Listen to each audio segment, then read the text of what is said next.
It's a range of punishment, and it'll be in the province of the judge, whoever gets the case. But it could be from 0 all the way to life imprisonment. What happens when a rapper fresh out of the feds decides to rob the man who made him a star? Pooh Shiesty had a platinum career, a second chance, and an ankle monitor. He threw all 3 away in one afternoon, and the evidence he left behind was laughable. The OG who put him on, Pooh Shiesty, walked out of the feds in October 2025 with an ankle monitor and a second shot at life. 5 months later, he caught a whole new case, this time for allegedly running up on the very man who signed his checks. The streets were talking, but the feds were listening louder. Lantrell Donald Williams Jr., born November 8, 1999 in Memphis, Tennessee, came up grinding through the city's drill scene in the late 2010s. Memphis rap has always been its own beast, raw, uncut, heavy on bass and heavier on pain. Shiesty fit that mold perfectly. His 2019 track Hell Night with Big 30 put him on the radar for real, and the buzz was undeniable. By mid-2020 Gucci Mane, the trap god himself, the OG who had been putting on young Southern artists for over a decade, came calling. On June 19, 2020, Shiesty signed to Gucci's 1017 Records distributed by Atlantic. Their collab, Still Together, made it official to the world. The mentor-protege dynamic was locked in and Shiesty was the chosen one. Gucci was building something with 1017, a hybrid operation that was part artist development, part street credibility branding, and Shiesty was supposed to be the centerpiece of the whole thing. Come up was rapid. Shiesty's 2021 mixtape Shuri Season went platinum, and Back in Blood with Lil Durk was running up numbers everywhere. Radio, streaming, social media, that record was inescapable. Gucci had invested heavy in Shiesty, putting him on So Icy Summer and positioning him as the face of the new 1017. For the culture, it looked like the blueprint was working.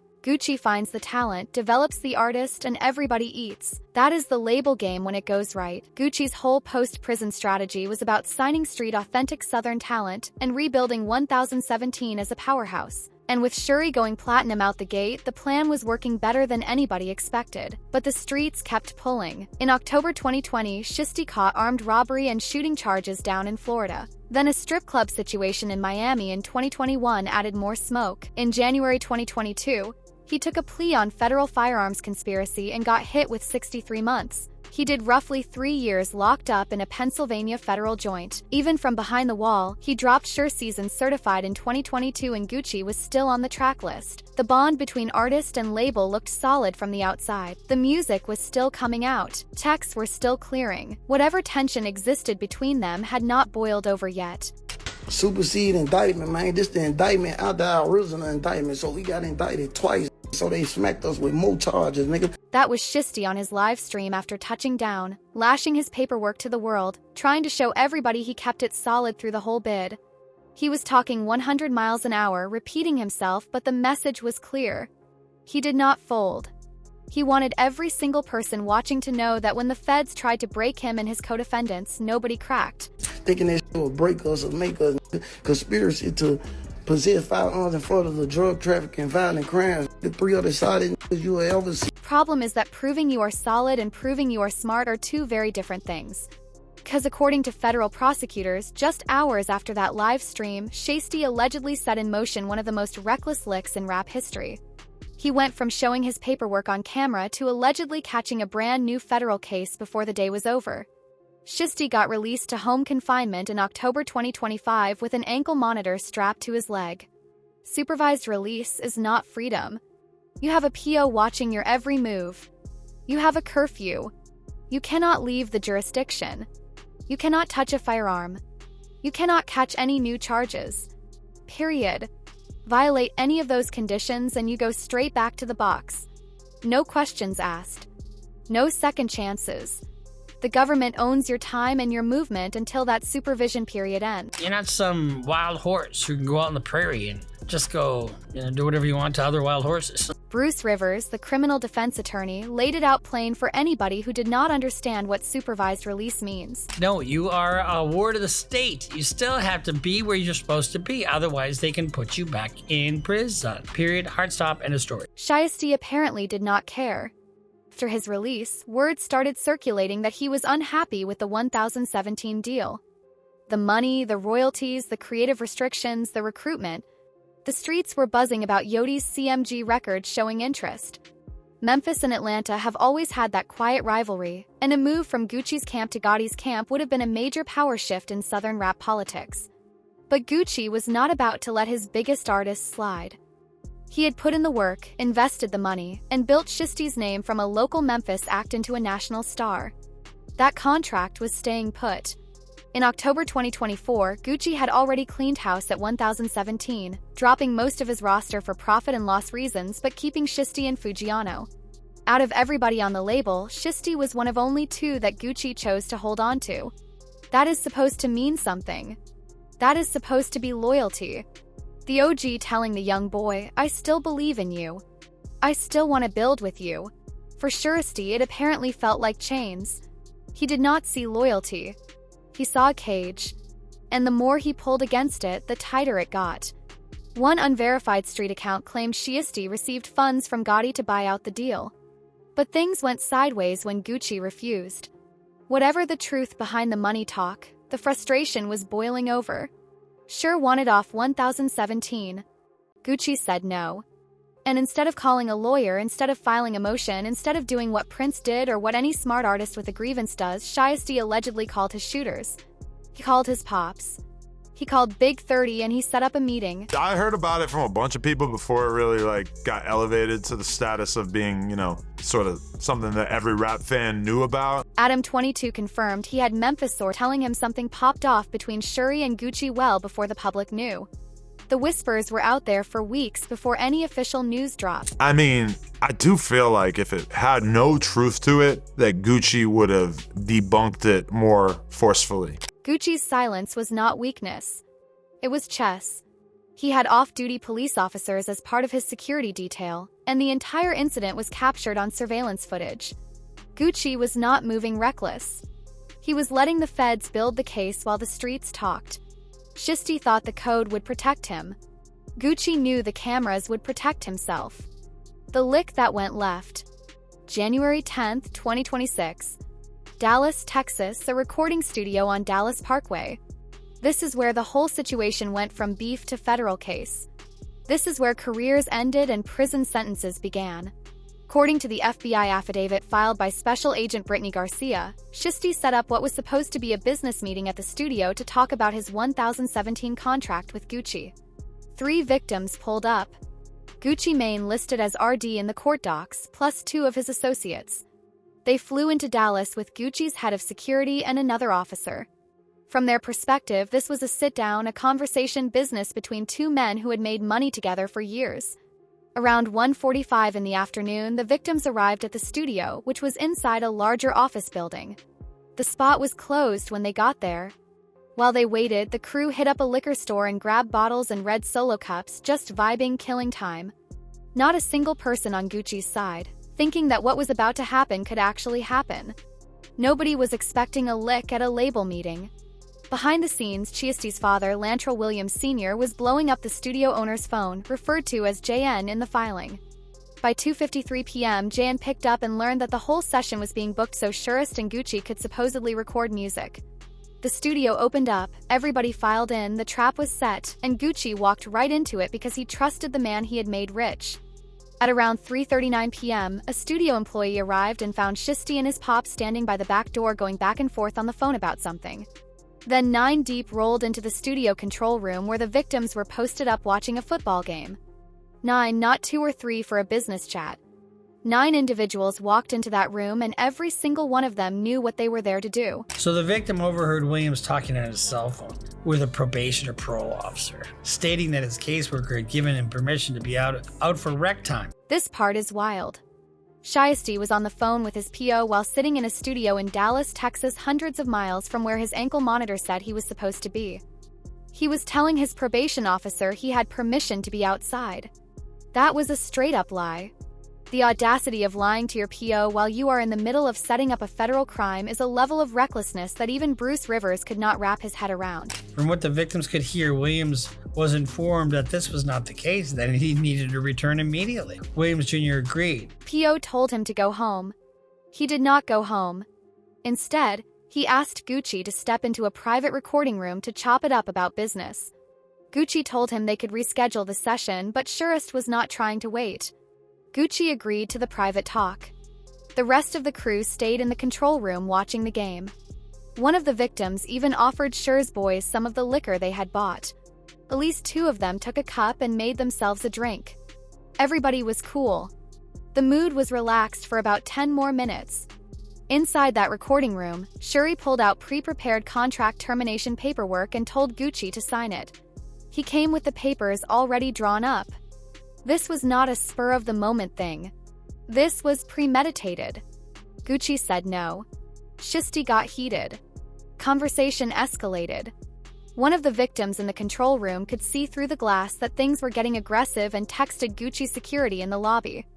Then the bag came. That bag changed everything. Shiesty told Big 30 to go get his bag. Big 30 left the room, came back with it, and Shiesty pulled out a black AK-style pistol and pointed it directly at Gucci Mane. He demanded Gucci sign the release right there at gunpoint in a studio with an ankle monitor on his leg with surveillance cameras rolling with off-duty cops on the other side of the wall. Now this is felon in possession of a firearm. Okay, if it's a 924C, it's a 5-year mandatory minimum. But if it's used in connection with a crime, it's a 10-year mandatory minimum. Bruce Rivers ran the numbers on what that firearm charge alone means in federal court. The math is brutal. And it's actually a consecutive sentence. So whatever your other sentence is, they add 10 years onto it. Unbelievable. 10 years stacked on top of whatever else comes. That is not a plea bargain number. That is not something a judge can adjust or reduce. That is a mandatory minimum written into the federal statute, and it runs consecutive to any other sentence he catches. Gucci signed the paperwork. William Sr. and Big 30 stood right there while it happened. Gucci was not allowed to leave the recording room. Big 30 allegedly pulled out his phone and recorded Gucci signing, forcing him to say on camera that he was releasing Shiesty from 1017. They filmed the man they were robbing and thought that footage would help them. Then they took it further. Schur took Gucci's wedding ring, his watch, his earrings, and his cash. They ran his pockets like it was a stick-up on any random block. This was not just about the contract anymore. This was personal. This was disrespect on the highest level, taking a man's wedding ring off his finger after everything he did for your career. Out in the control room, it was the same energy. The rest of the crew pulled out handguns and AK and AR-style pistols and started running through everybody's belongings. Rolex watches, chains, jewelry, wallets, all of it got snatched. One victim got pushed down onto the couch. Another got choked from behind. One co-defendant, McDaniel, kept threatening to shoot a victim for moving. Shiesty told him to chill. The fact that Shiesty had to tell his own boy not to shoot somebody shows how close this whole thing came to being a murder case on top of everything else. They bounced in multiple vehicles. No shots fired, but the evidence they left behind was enough to build a case 10 times over. Ankle monitor data placed Shiesty at the exact location. His GPS was tracking him the entire time he was there.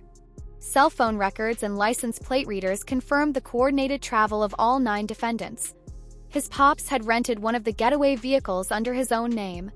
Surveillance cameras from the studio, a nearby office supply store, and the hotel where several of them stayed captured everything on video.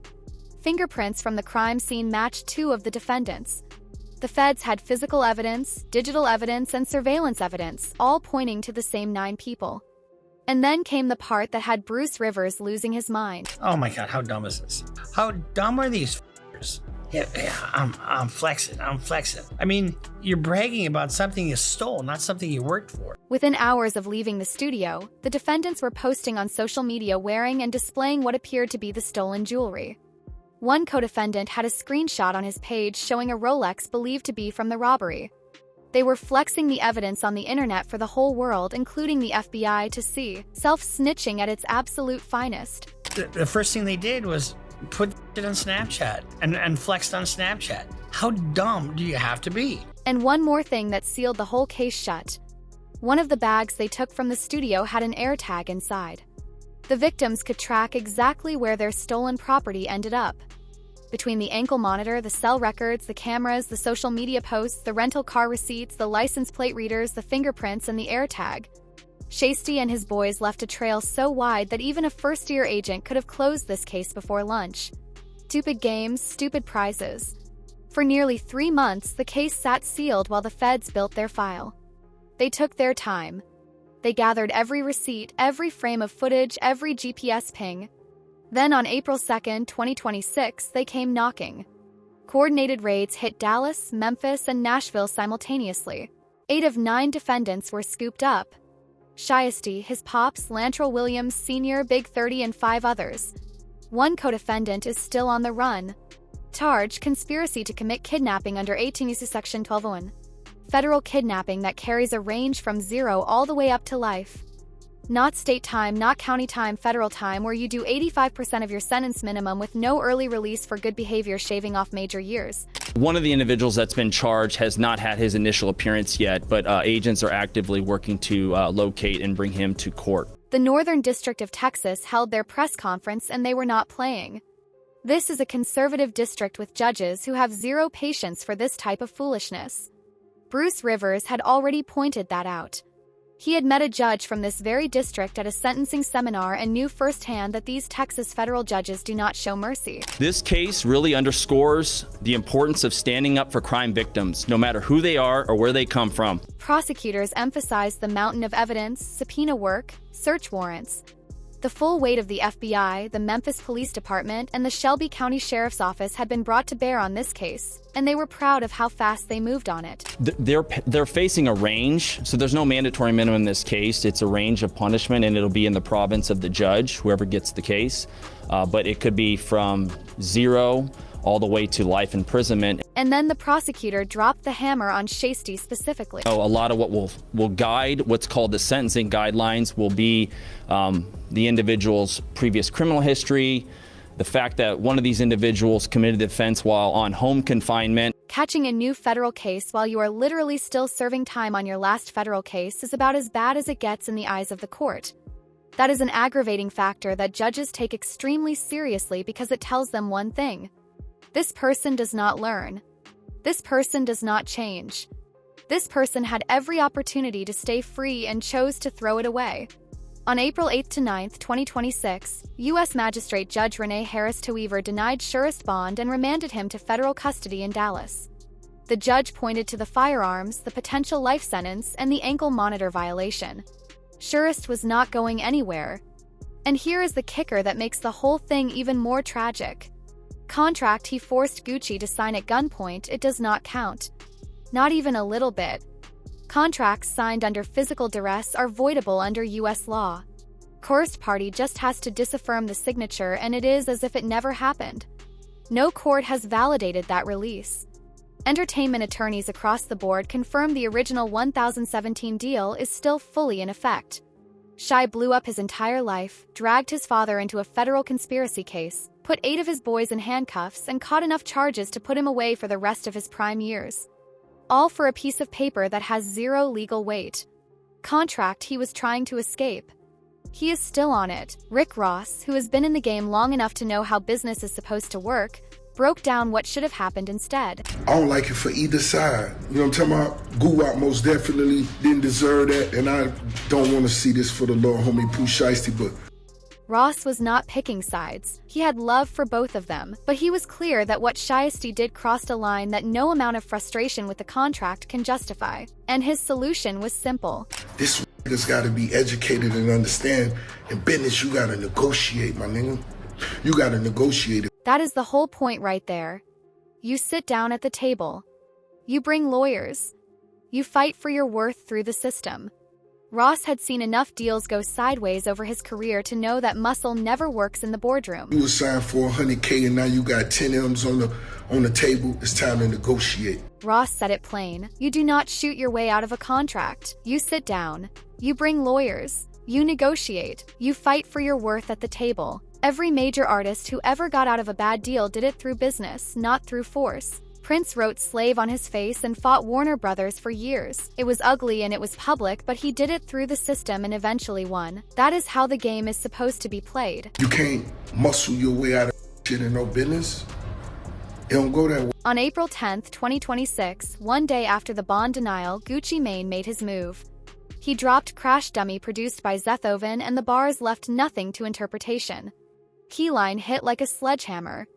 Tell the truth, you went out like a real crash dummy. And after all that, boy, you still signed to me. Gucci compared himself to Birdman running Cash Money.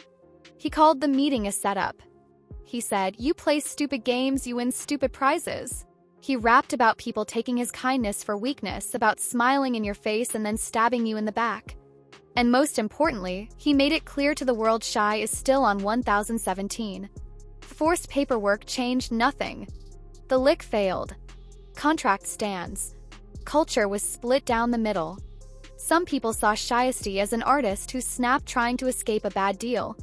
A label slave who went about it the wrong way but whose frustration was real. Others saw it as pure disrespect, biting the hand that fed you, running up on the OG who gave you your whole career and took you from Memphis drill to platinum plaques. 50 Cent jumped in trolling Gucci online, bringing up old beefs and past situations. Yodi stayed ghost publicly, but the rumors about CMG involvement kept swirling through every hip-hop forum and comment section. Then the misinformation started flooding social media. Within days of the arrests, low-credibility accounts were posting that Shiesty had been stabbed 23 times in Dallas Federal holding by Gucci's affiliates. Other versions said he stabbed an inmate and got thrown in 23-hour lockdown. Posts were getting thousands of shares with pray for his family captions and dramatic headlines, but none of it was real. No Bureau of Prisons incident reports, no court filings, no law enforcement statements confirmed any attack of any kind. Federal facilities have tight security, and any such incident would trigger immediate investigations and public documentation. The rumors were engagement bait, pure and simple, people twisting the real story for clicks and views. Woody, the Memphis OG, who showed up in the Young Thug YSL trial and has been through the system himself, had the most honest take of anybody who spoke on it. Pooh Shiesty did all that time in jail, in the feds. He around people that have unbelievable cases where it shows how far the feds willing to go. Shiesty spent years inside with men doing 20-30 life. He saw with his own eyes what happens when the federal government decides to bury you. He sat in a cell surrounded by cautionary tales, and he came home and became one. Anyway, Pooh Shiesty came home, y'all, and made the first day out, they sent him right back to jail.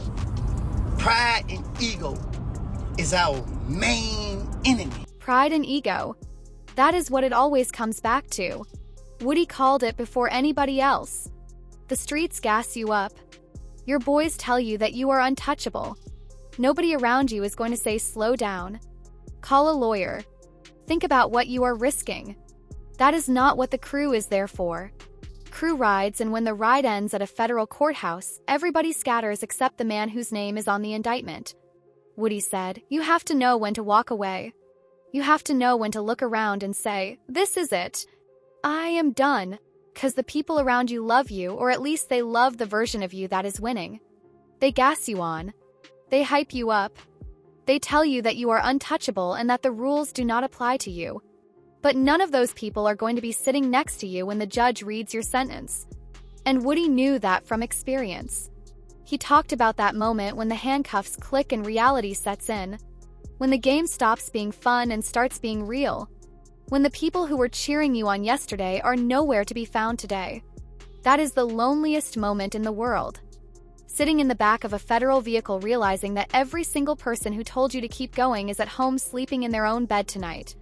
Then Woody said something that most people in the culture are afraid to say out loud. He talked about the cemetery, about the bodies in it, about how this is not Grand Theft Auto and this is not a television show. These are real lives with real consequences, real prison sentences, real funerals. And he asked the question that nobody wants to answer. Why do people not want to see young black men with money because too many of them do reckless things with it? That is not the system talking. That is a man who has been through the system and come out the other side with his eyes wide open. Shuri is 26. He had platinum plaques on the wall. He had a record deal that most artists coming out of Memphis would give anything for. He had money, fans, and the one thing the system almost never gives back, a second chance. Convicted, he faces decades or potentially life in federal prison. His pops is facing conspiracy charges for helping plan the whole play. Big 30, his day one collaborator since before either of them had a deal, is looking at the same. 8 other men are staring down federal time because one meeting could have been a phone call to an entertainment lawyer. Case is expected to go to trial in 2026 or 2027. More evidence will come out. Full surveillance video, witness testimony, forensic data. Defense attorneys have not revealed their strategy yet, but are expected to push back on identifications and argue that the coercion was overstated.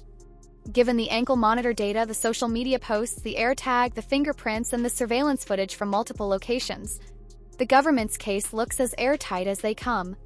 Gucci Mane is still standing. 1017 Records is still running. Contract Shiesty tried to tear up at the barrel of an AK is still valid. And Shiesty is sitting in a federal holding facility in Dallas, trading his ankle monitor for a jumpsuit because he thought street moves could solve a business problem. Well, that's it for this video, but don't go anywhere because we've got plenty more heat for you. Just tap any of the cards on your screen right now and keep it locked.